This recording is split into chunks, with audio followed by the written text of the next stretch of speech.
Bonjour et bienvenue dans Geekement Correct. Je suis avec Thomas, c'est mercredi. Non, c'est mardi, pardon.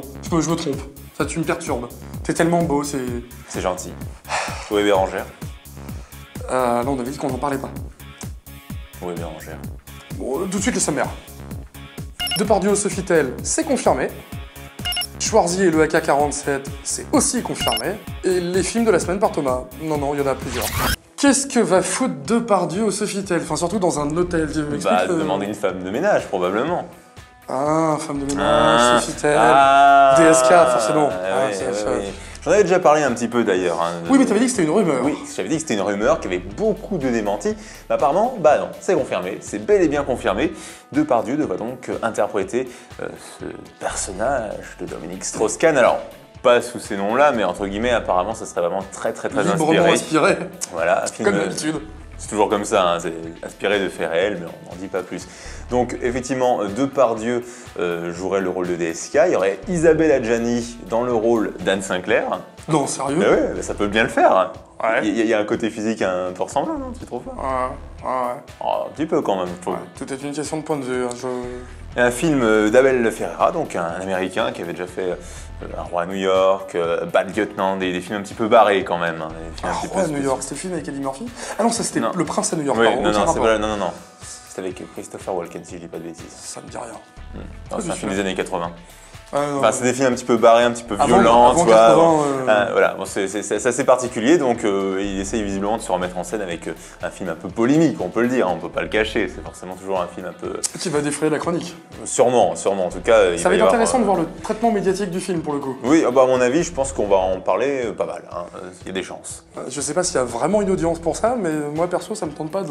Il y aura toujours des gens... la vie sexuelle avec un alcoolique, ça va être... Il y aura toujours des gens qui seront un petit peu curieux, qui essaieront de chercher un petit peu la petite bête. Ça se trouve, ça va être le carton de l'année. Alors ça sort quand? Non, faut peut-être pas exagérer non plus. Ouais, on sait jamais, hein. Ça sort quand? On n'a pas de date précise, mais apparemment le tournage est prévu. Donc effectivement, c'est bel et bien confirmé, si le tournage est prévu. On va dire 2013-2014 quoi. Ouais, plutôt dans ces eaux-là, effectivement. Pas courant année 2012, logiquement. Eh ben j'ai pas hâte que ça sorte. Je sais pas ce que t'en penses toi, mais... Je sais pas. Difficile à dire. Alors ça aussi, on en avait parlé hein, dans les émissions précédentes. Schwarzy au retour, au grand retour, donc en même temps, t'es toujours au top de l'info, donc c'est normal que tu parles déjà un peu de tout. Oui, mais je préfère confirmer, tu vois. J'avais donné ça à l'état de rumeur, surtout qu'en plus Schwarzenegger, je vous rappelle qu'il avait quand même quelques problèmes conjugaux avec... Ah oui, c'est vrai. N'empêche que ça confirme que effectivement tu es au top de... Voilà, et que tu ne dis pas que des conneries. Ah oui, bah... T'es pas payé qu'à dire... Donc vous avez raison de nous regarder. Oui, voilà, au final. Au final, donc bravo. Donc effectivement, Schwarzenegger qui reprend sa carrière au cinéma, c'est confirmé, qui reprend sa carrière au cinéma, donc effectivement... Je crois qu'il va refaire de la muscu, parce que j'ai vu une photo de lui. Oui, absolument. Ouais. Tout d'abord, il est parti sur Expendables 2, hein, on a déjà vu le trailer ou le teaser, bon c'est toujours un petit peu la même chose de toute façon. Le teaser, oui bon le teaser ça tease vraiment et le trailer c'est plus bande-annonce, bon c'est vrai. C'est vrai. Bon alors le teaser, parce que c'est vrai que c'est assez court, c'est 1 minute, on voit Schwarzenegger là avec... Oui, exact.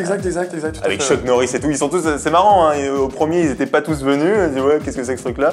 Et puis là... Non, il y avait des rumeurs justement par rapport au fait qu'ils ne venaient pas tous, il y avait... Mais à mon avis je pense qu'ils attendaient de voir comment ça se passait au niveau du laboratoire, hein, et de voir si ça fonctionne. Et puis quand ils ont vu que le 1 fonctionnait bien, ils se sont dit tiens Jean-Claude Van Damme, tiens, on va participer au projet, ça va être sympa. Peut-être que le cachet est plus gros en plus. Oui, sûrement, oui. Alors Chuck Norris aussi, de retour dans l'aventure, tout ça. Qui c'est qui manque d'ailleurs? Enfin c'est pas ça du tout le... Bah il y a des petits absents encore, Kurt Russell par exemple.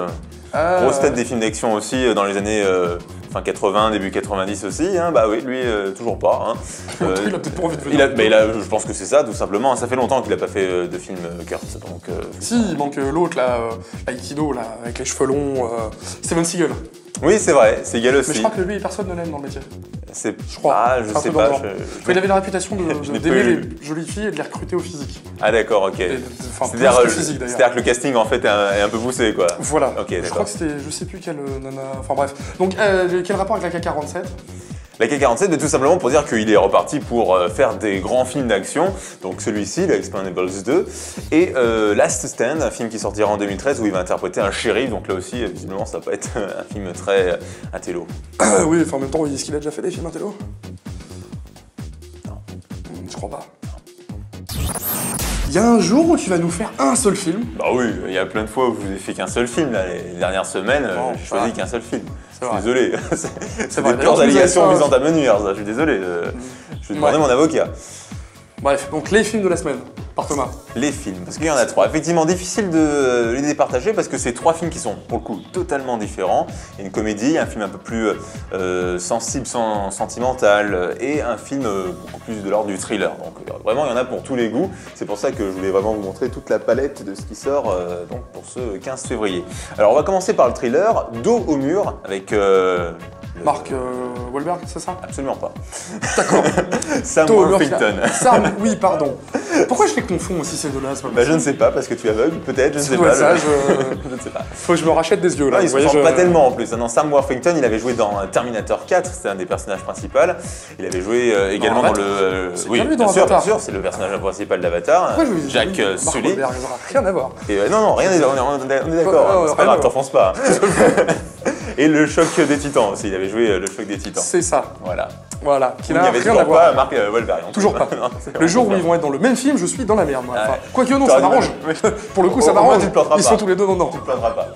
Donc effectivement, Dos au mur, un film où le pitch est plutôt titillant, on va dire. C'est-à-dire qu'en fait, c'est Sam Worthington qui se met sur la rambarde d'une fenêtre et puis qui fait ah, coco, je vais sauter, genre je vais me suicider. Alors évidemment tout le monde regarde, qu'est-ce qu'il va faire et tout, il y a un négociateur et tout. Et finalement on s'aperçoit que c'est peut-être pas que pour ça, c'est plus pour attirer l'attention en fait par rapport à autre chose qui est en train de se passer derrière. Et au final il saute ou il saute pas? Non, parce que sinon on va se faire chier. Hein. Bah justement, ça faut voir le film pour ça. Je peux pas tout révéler. J'ai du mal à croire qu'il saute moi. Enfin bon, je peux pas faire de spoiler mais... C'est un film américain. Oui, voilà. Happy End. Voilà, donc c'est un petit indice. Bon, autre film. En fait, film, en fait. La fin du film, en fait. Non, parce qu'on ne sait pas ce qui se passe. Voilà. On ne sait pas pourquoi il ne saute pas. On ne sait pas pourquoi il ne saute pas et on ne sait pas pourquoi il est sur cette rambarde. Voilà. Mais on sait que c'est pour attirer l'attention. Voilà. D'accord, deuxième film de la semaine. Deuxième film français, franco-belge d'ailleurs. Il était une fois d'ailleurs. Il était une fois, c'est absolument. C'est à propos, on va dire à ce moment-là. Avec François-Xavier de Maison, avec Anne Marivin, qui n'est pas belge non plus, et avec François Damiens qui lui est belge. Et donc c'est un film qui parle d'un garçon qui va devenir, donc François-Xavier de Maison, qui est sur le point de devenir concierge dans un grand hôtel parisien. Il a des origines belges. Non, pas au Sofitel. Non, absolument pas. C'est un raccord au moins. Oui, par rapport aux infos, mais non, apparemment c'est pas du tout le Sofitel, c'est un autre hôtel parisien. Et donc il est sur le point de devenir concierge, mais apparemment il est recalé. Il est recalé, pourquoi? Parce qu'il a justement des origines belges et qu'apparemment, bon, bah, ça fait un peu tâche. Alors du coup, il va vouloir se venger avec toute sa clique. Ils vont organiser une sorte d'opération à la Ocean Eleven, mais bon, sans George Clooney et Brad Pitt. Oui, c'est vachement moins sexy. Ouais. Alors bah si, François Damiens, c'est quand même un cachet. Hein. Alors Anne Marivin, c'est sexy pour le coup. Ouais, moi je sais pas. Quand même. Et donc du coup... Xavier de Maison, Xavier... Enfin... Bon, c'est sûr que les femmes sont un petit peu moins cueillies. Oui, là c'est plus un film pour mecs en fait. Ouais, bah, c'est surtout une comédie, hein, donc c'est pas vraiment pour se toucher qu'on regarde le film. On sait jamais. Bref, donc enchaîne. Donc ça sort cette semaine. Donc oui, ça sort cette semaine. Ils vont organiser Thomas, vraiment des mœurs bizarres. Ils vont organiser une arnaque pour se venger justement de cet hôtel. Donc je vous invite évidemment à checker la bande-annonce parce que c'est un film qui est plutôt amusant. Et troisième film qui lui n'est pas forcément amusant, il peut l'être, mais c'est pas forcément une comédie à première vue, au contraire. C'est un film avec Juliette Binoche et Mathieu Kassovitz dans les rôles principaux, donc, et Sylvie Testu qui s'essaye à la réalisation, c'est une actrice à la base. C'est son premier film, hein. Oui, absolument, c'est son premier film. Ça s'appelle La vie d'une autre, en fait, c'est Juliette. C'est pas Julie, c'est Juliette. Juliette Binoche qui donc se réveille, tout d'un coup, elle découvre qu'elle a un fils et apparemment, elle se souvient plus de ce qui s'est passé durant les 15 dernières années, ou les 10, 15 dernières années. Bah, oui. J'ai vu la bande-annonce sur une chaîne hertzienne, on va dire. Voilà. Et pas la deuxième, pas la troisième, c'est l'avant quoi. Celle d'avant, d'accord. La toute première. Ouais. Et avec un grec qui présente. Voilà, avec un grec. D'accord, plutôt pas bien poumonné, mais plutôt joli pour le coup. Okay. Et ça doit être assez flippant de te réveiller et d'avoir oublié les 15 dernières années. Ça s'appelle l'amnésie. Et donc, oui, du coup. La meuf redécouvre au fur et à mesure de sa vie, c'est son gamin qui a besoin. En gros, pour expliquer un peu le truc, c'est comme si elle se réveillait et qu'elle avait dormi 15 ans, quoi. Donc elle découvre en gros effectivement son gamin, elle découvre sa vie sentimentale qui est pas au top parce que bon, les moments, divorce, voilà, c'est en train de se casser et du coup elle va retomber plus ou moins amoureux de Kassovitz durant le film. Enfin bon, c'est très particulier, une ambiance très particulière. Il tape une gueulante à un moment, je sais qu'on le voit dans le trailer, il tape une gueulante. Ouais, bah il tape pas mal de gueulantes. En fait. Je suis sûr que strictement rien. Je suis sûr que c'était sur ça que tu voulais me lancer, hein, je te connais. J'ai rien dit, moi je fais. Donc voilà, La vie d'une autre aussi qui est bon, qui a rien à voir avec les deux films précédents évidemment, mais qui est un film assez intéressant aussi à découvrir. T'imagines le mélange entre les trois films, alors tu rigoles mais en même temps on a oublié ça. Oh la vache. Sinon, vous organisez une journée, vous enfilez les trois films à la suite. Oui, ne vous enfilez pas les trois films. Pas les cadres à la suite, ça c'est Julien Lepers, mais les trois c'est déjà pas mal. Et donc on se quitte avec ce film-là, la bande-annonce de celui-là. Ouais, absolument. On en reparle juste après, on en reparle. On vous dit au revoir juste après.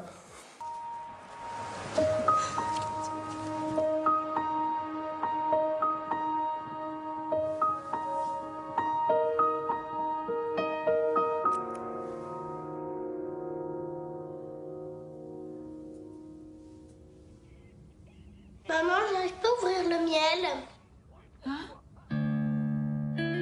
C'est quoi cette connerie? Tu connais la date d'aujourd'hui? C'est ton anniversaire. Oui, on dirait.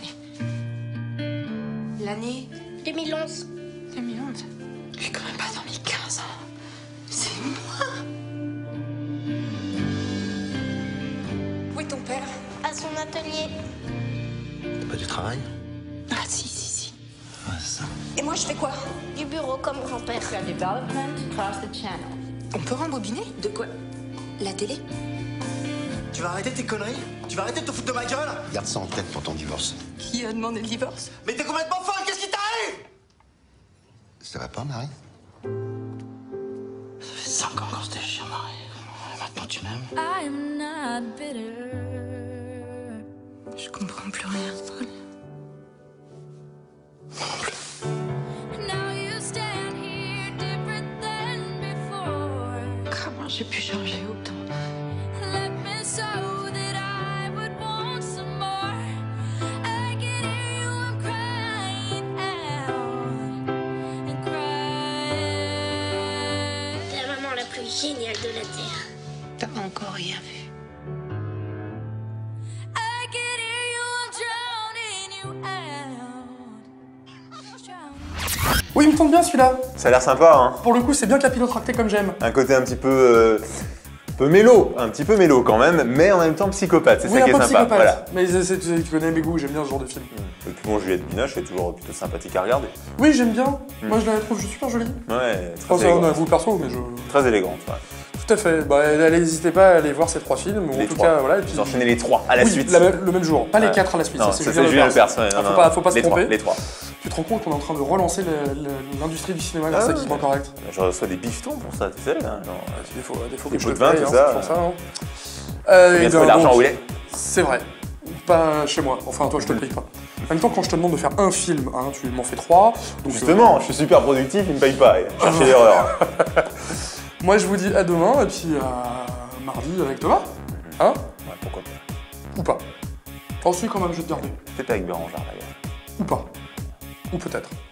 Ou pas.